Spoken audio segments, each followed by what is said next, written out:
अल्लाह के रसूल सबसे मोहब्बत रखते थे। अहले बैत के लिए खास नहीं फरमाया इस हवाले से? जैसे खास तो जब भी आपने फरमाया किसी के लिए उसके लिए खास होगी। मसलन जब पूछने वाले ने किसी ने पूछा कि या रसूलुल्लाह सल्लम आपको मर्दों में से, मर्दों का लफ्ज़ नहीं बोला, आपको सबसे ज्यादा कौन पसंद है?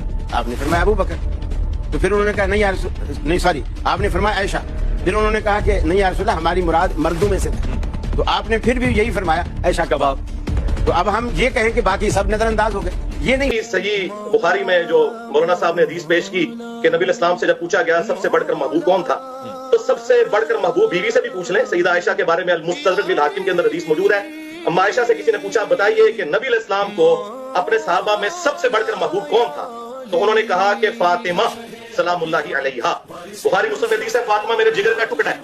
जब इंसान किसी की फजीलत बयान करता है ना, तो औलाद के बाद ही उसका जिक्र कर रहा होता है, ये अंडरस्टूड होता है। घर वाले पहले नंबर पे होते हैं। फिर उन्होंने पूछा नहीं मर्दों में बताएं, तो उन्होंने कहा कि मर्दों में फातिमा का शोहर अली इब्न अबी तालिब।